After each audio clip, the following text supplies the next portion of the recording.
Good morning, dear students. Today we will see topic 2.5 of Unit 2. Okay, तो ये जो topic है इसमें हम क्या पढ़ने वाले हैं? इसमें हम पढ़ने वाले हैं stresses and strain in composite material members connected in parallel. इसके पहले वीडियो में हमने कौन सा देखा था? जब मेंबर सीरीज में कनेक्टेड थे। कंपोजिट मेंबर मतलब क्या होता है? कंपोजिट यानी एक से ज़्यादा जब मटेरियल यूज़ होता है, जैसे कि एल्यूमिनियम हो गया, स्टील हो गया, ये दोनों को जब हम कंबाइन करके बनाते हैं एक मेंबर, तो उसे हम क्या बोलेंगे? कहीं ना कहीं कंपोजिट मेंबर बोलेंगे। तो पहले हमने क्या देखा था? सीरीज में जब वो कनेक्टेड थे तब वो कैसा रिएक्ट कर रहे थे, हमने तब देखा था। नाउ इन दिस वीडियो अब हम कौन सा देखने वाले हैं? जब मेंबर पैरेलल में कनेक्टेड है। Okay, so for example I will draw member connected in parallel. अब जैसे ये दो मेंबर है,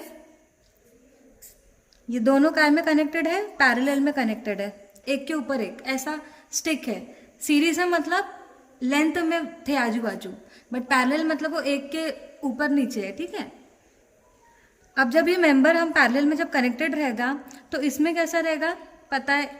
एरिया रहेगी, मॉड्यूलस ऑफ इलास्टिसिटी रहेगा और लोड रहेगा। ठीक है, और सिमिलरली इसमें भी क्या रहेगा? एरिया 2 रहेगा, मॉड्यूलस ऑफ इलास्टिसिटी रहेगा और लोड रहेगा। बट हमको पता है जब मेंबर कंपोजिट इसमें है तो जब उनमें एक्सियल पुल आएगा या तो कंप्रेशन आएगा तो उसका रिएक्शन दोनों पे सेम ही रहेगा। मतलब एक ही फोर्स है जो दोनों पे एक्ट करेगा, कोई अलग फोर्स एक्ट नहीं करने वाला है। मतलब दोनों जब कंपोजिट है तो एक ही फोर्स है जो उनको खींचेगा और एक ही जो है उनको कंप्रेस करेगा। ठीक है, मतलब ये जो फोर्स है P, ये कहीं ना कहीं दोनों में इक्वली डिवाइड होगा। ऐसा नहीं हो सकता कि ये हाफ, मतलब इसमें थोड़ा सा जा रहा है, जैसे ये 10 किलो न्यूटन है तो ऐसा कभी नहीं हो सकता कि यहाँ 2 किलो न्यूटन जा रहा है और यहाँ 3 किलो न्यूटन जा रहा है। नहीं, ऐसा कुछ भी नहीं होगा। 10 है तो इक्वली डिस्ट्रीब्यूट होगा, एक तो 5 होगा एक तो 5, it will get equally distributed in both the members. ठीक है, अब हमको जब न्यूमेरिकल्स है, अब हम जब सॉल्व करेंगे तो उसमें हमको इक्वेशंस बनाना पड़ेगा। ये ऐसे टाइप के न्यूमेरिकल जब हमको क्वेश्चन में पूछा जाएगा कि मेंबर है, कंपोजिट मेंबर है पर पैरेलल में जब वो अटैच्ड है, जब वो कंपोजिट मेंबर पैरेलली अटैच्ड है, तब हम न्यूमेरिकल कैसे सॉल्व करेंगे मैं आपको स्टेप्स बताऊंगी। ठीक है, तो ये जो मेंबर था इसमें मैंने बताया कि एक ही फोर्स है जो दोनों में इक्वली डिस्ट्रीब्यूट होगा, P। ठीक है, अब हम क्या बोलेंगे कि as the composite bar P, ये क्या है? बार है, कंपोजिट बार है, तो bar P is under force P, it will get distributed to both the bars in P1 and P2। जैसे कि ये जो बार है इसमें एक ही फोर्स एक्ट करेगा P, तो ये जो फोर्स है it will get equally distributed. Okay, so the force P will get equally distribute, मतलब बराबरी में इक्वली बढ़ जाएगा, दोनों में इक्वली डिस्ट्रीब्यूटेड। ठीक है, इक्वली डिस्ट्रीब्यूट हो जाएगा। ठीक है, इक्वली डिस्ट्रीब्यूटेड हो जाएगा। अब हमको पता है, मतलब वी कैन से, हम ये बोल सकते हैं कि total force P will be equals to P1 plus P2। क्यों? क्योंकि हमने दोनों को इक्वली डिस्ट्रीब्यूट किया है, तो मतलब अगर ये दोनों को जब हमने बांटा है तो इसका एडिशन हम बोल सकते हैं कि ये आएगा। जब इसको हम इक्वली डिस्ट्रीब्यूट कर रहे हैं तो जब ये दोनों को ऐड करेंगे तो हमको P मिलेगा, तो हम बोल सकते हैं कि P will be equals to P1 plus P2। अब P का हमको पता है क्या है? Change in length upon del l upon AE, it is known as del l upon AE। या फिर हम ये भी बोल सकते हैं, सिंपल फॉर्मूला स्ट्रेस का क्या था? P अपॉन एरिया था। ये फॉर्मूला ना यूज करते हुए हम ये भी यूज कर सकते हैं। सिग्मा का क्या फॉर्मूला था? P upon area. अब P का जगह पे क्या हो जाएगा? सिग्मा A आ जाएगा। मतलब this P will be equals to sigma, मतलब stress into area for first material plus stress into area for the second material. अब हम इसको बोल सकते हैं, ये इक्वेशन को हम बोल देंगे नंबर 1, इसको 1 नंबर हम डिनोट कर देंगे। ठीक है, फिर क्या बोलेंगे कि as both the bars are composite the final और टोटल इलोंगेशन और इट विल डिक्रीज और इंक्रीज। पर ये जो दोनों रहेगा ये सेम रहेगा। अब बार जब दोनों कंपोजिट है और जब हम इसमें फोर्स लगा रहे हैं तो एलोंगेशन जो आने वाला है दोनों में वो कहीं ना कहीं सेम होगा। दोनों कहीं ना कहीं सेम ही होगा। अब जैसे फॉर एग्जाम्पल मैं यहाँ पे आपको और बताऊंगी। अब जैसे ये बार है, ठीक है, मॉड्यूलस ऑफ इलास्टिसिटी इसका ये है, समझो ये स्टील हो गया और इसका एल्यूमिनियम हो गया, ठीक है। अब इसको फोर्स लगाए है मतलब कहीं ना कहीं ये एलोंगेट होगा, पर दोनों का एलोंगेशन क्या होगा, अलग होगा। क्यों अलग होगा, क्योंकि मटेरियल अलग है। स्टील अलग है, स्टील का मॉडुलस ऑफ इलास्टिसिटी अलग होगा। हमको पता है कि स्टील जो रहता है बहुत ज़्यादा इलास्टिक है, एल्यूमिनियम उससे कम इलास्टिक है, मतलब कहीं ना कहीं स्टील का डिफॉर्मेशन ज़्यादा हो सकता है, वो ज़्यादा बढ़ सकता है, एल्यूमिनियम कम हो सकता है। बट जैसे कि ये कंपोजिट मेंबर है तो उनका डिफॉर्मेशन इक्वल आएगा। तो ऐसे टाइम पे क्या होगा, कहीं ना कहीं ये ज़्यादा बढ़ेगा और ये कम बढ़ेगा। ये चाहता है ज़्यादा बढ़े तो ये इसको खींचेगा कि चल भाई तू भी आगे आ जा, बट ये आगे ज़्यादा बढ़ नहीं सकता। क्यों, क्योंकि इसकी लिमिट इतनी नहीं है। तो ये स्टील को बोलेगा कि तू थोड़ा पीछे आ जा। तो कहीं ना कहीं ये दोनों एक पॉइंट ऐसा आएगा कि कंपेंसेट हो जाएंगे। मतलब एक पॉइंट ऐसा आएगा कि वो बोलेंगे भैया तू इतना बढ़ रहा है तो मैं भी इतना बढ़ता हूँ, तो दोनों एक पॉइंट पे आके उनका डिफॉर्मेशन हो जाएगा। और इनका जो डिफॉर्मेशन है वो क्या रहेगा, इक्वल रहेगा। क्यों इक्वल हो जाएगा, क्योंकि ये दोनों कंपोजिट मटेरियल है, कंपोजिट सेक्शन है, ठीक है। तो जैसे हमको पता है कि both the bars are composite, दोनों बार कैसे है, कंपोजिट है, तो the final elongation will be equal, okay, ये बोल सकते हैं। मतलब कहीं ना कहीं हमको पता है व्हाट इज डिफॉर्मेशन, मतलब डेल एल जो रहेगा 1 के लिए it should be equal for 2। Deformation दोनों के लिए सेम आना चाहिए। अब डिफॉर्मेशन का फॉर्मूला हमको पता है क्या है, PL by AE will be equals to PL by AE रहेगा, ठीक है। अब हमको पता है फोर्स दोनों में इक्वल आ रहा है, दोनों में एक ही फोर्स लगा था तो दोनों कैंसल हो जाएंगे, ठीक है। मॉडुलस ऑफ इलास्टिसिटी दोनों की अलग है, एरिया सेम है, दोनों कैंसिल हो जाएंगी। मतलब कहीं ना कहीं हम क्या बोलेंगे, लेंथ भी सेम है, क्योंकि दोनों कंपोजिट मटेरियल है, मतलब दोनों की लेंथ क्या रहेंगी, इक्वल रहेंगी, ठीक है। तो अब इसको क्या बोल सकते हैं, अब ये जो P था P के जगह हम क्या डालेंगे, स्ट्रेस। P के जगह स्ट्रेस भी आएगा तो ये कैंसिल होगा, तो क्या बचेगा, stress upon the modulus of elasticity, ये for first material and stress upon modulus of elasticity for second material. इसको नंबर 1 ऐसा बोल देंगे, इसको नंबर 2 ऐसा बोल देंगे, ठीक है। मतलब कहीं ना कहीं हम ये बोल सकते हैं कि sigma 1 upon E1 will be equals to sigma 2 upon E2। अब हमको क्या निकालना, अगर हमको स्ट्रेसेस निकालना है, इसको हम क्या बोल सकते हैं, सेकेंड बोल सकते हैं। एक इक्वेशन आ गई, 2 इक्वेशन आ गई। अब ये जो 2 इक्वेशंस है ये हम काय में यूज करेंगे, न्यूमेरिकल्स में। हमको जब स्ट्रेसेस निकालना पड़ेगा, स्ट्रेस 1 फर्स्ट मटेरियल के लिए और स्ट्रेस 2 सेकंड मटेरियल के लिए, तो ये दोनों में हम वैल्यूज पुट करेंगे तो हमको स्ट्रेस 1 की वैल्यू मिलेंगी और स्ट्रेस 2 की वैल्यू मिलेगी, ठीक है। और अब हम इसमें क्या बोल सकते हैं कि E1 by E2 is also known as what, modular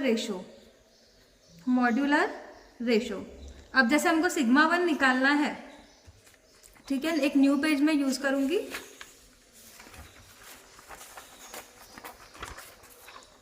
अब जैसे हमारे पास फॉर्मूला क्या था, वी वर हैविंग फॉर्मूला कि sigma 1 by E1 was equals to sigma 2 by E2।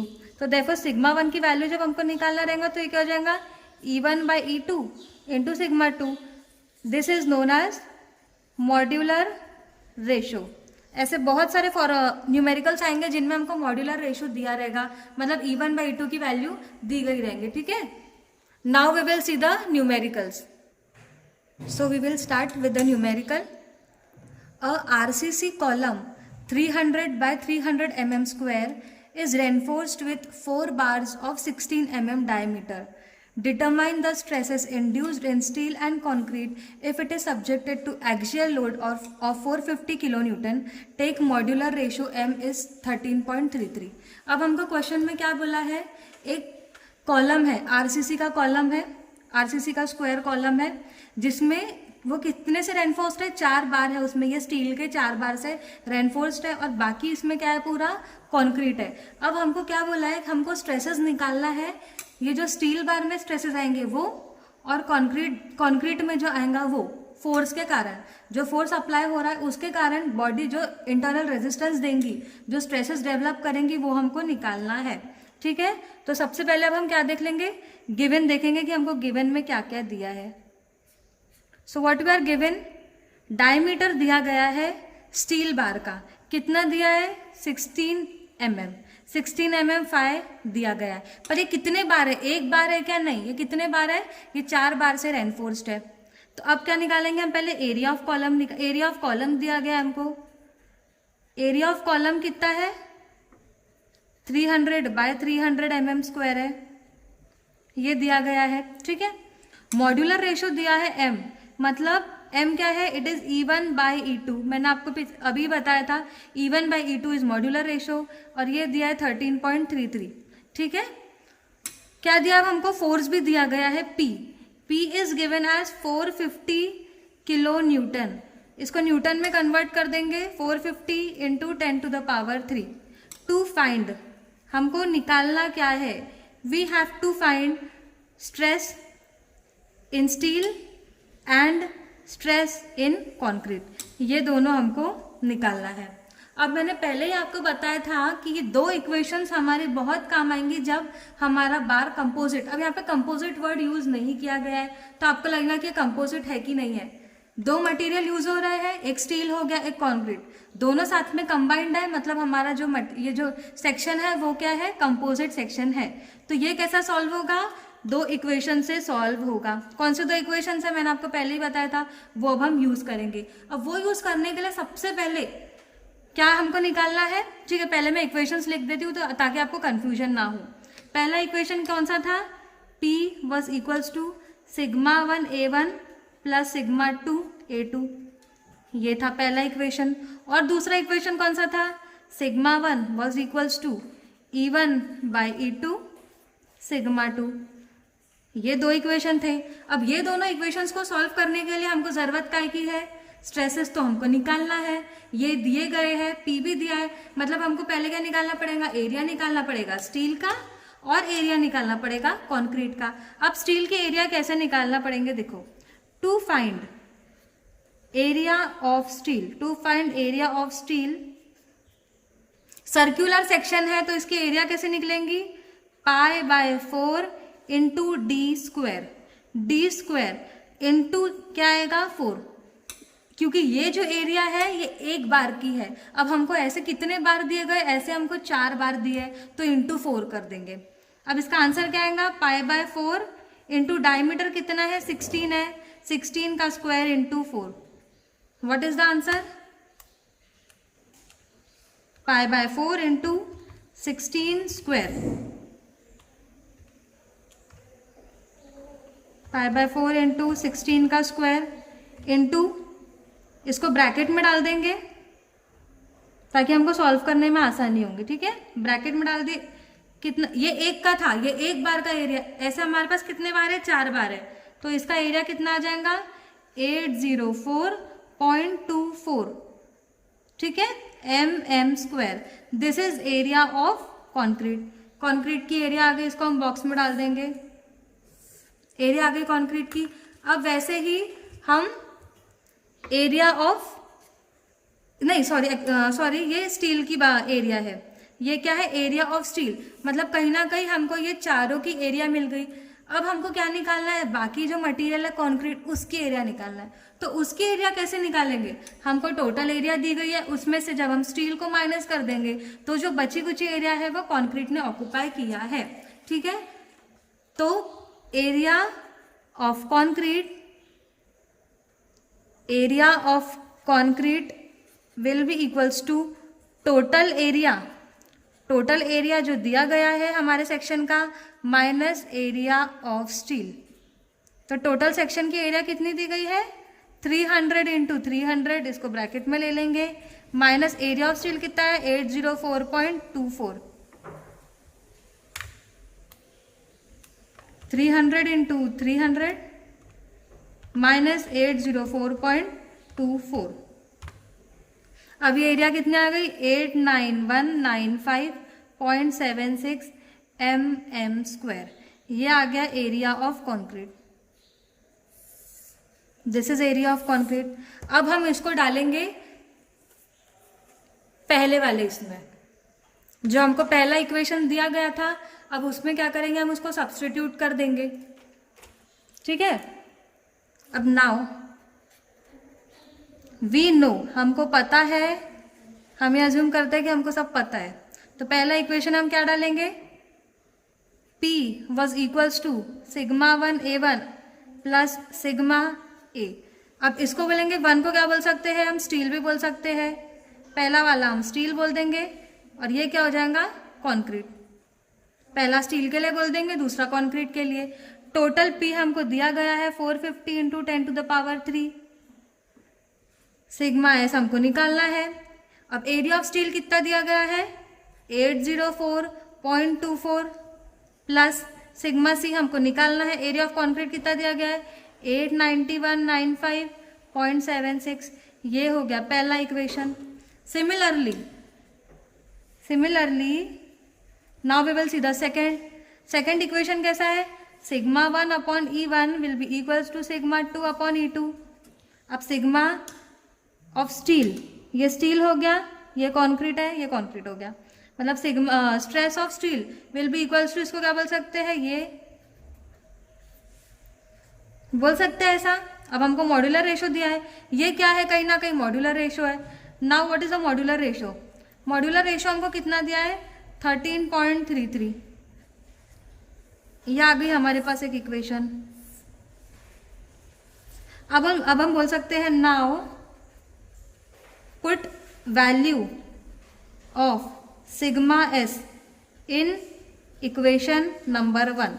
ये वैल्यू इक्वेशन नंबर 1 में पुट करेंगे तो हमको क्या मिल जाएंगी, सिग्मा S की वैल्यू मिल जाएंगी। मतलब जहां जहां सिग्मा S है वहां वहां हम ये वाली वैल्यू डालेंगे। अब कैसा हो जाएगा, 450 into 10⁻3 will be equals to sigma S। Sigma S की जगह क्या आ जाएगा, 13.33 सिग्मा C इंटू ये वैल्यू जैसे की वैसी रहेंगी, प्लस सिग्मा C 89195.76। अब ये वैल्यू को हम क्या करेंगे, सब्स्टिट्यूट करेंगे कैल्सी में, तो हमको डायरेक्ट आंसर मिलेगा। ठीक है, तो अब हमारी वैल्यू क्या आ गई है, 4.50। मतलब स्ट्रेसेस जो कंक्रीट में आया है वो क्या है, 4.50 न्यूटन पर mm स्क्वायर। ये क्या आ गया, न्यूटन पर mm स्क्वायर। मतलब जो हमारे कंक्रीट में कितना स्ट्रेस डेवलप होने वाला है, 4.50 होने वाला है। अब ये वैल्यू हमको मिल गई है, put the value in equation 2। अब ये वैल्यू इक्वेशन 2 में डालेंगे तो हमको सिग्मा S की वैल्यू मिल जाएंगी। तो कैसा होगा, sigma S was equals to 13.33 sigma C। अब सिग्मा C कितना आ गया है, 4.50। 13.33 इंटू 4.50, यह आ गया 59.98। कहीं ना कहीं इसको हम क्या बोल सकते हैं, 60 न्यूटन पर mm स्क्वायर। आगे दोनों की वैल्यू, बाद में क्या लिखेंगे, therefore the stresses induced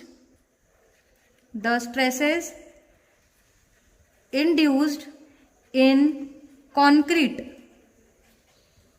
and steel are, concrete में कितना हुआ है, 4.5 newton per mm square and 60 newton per mm square respectively.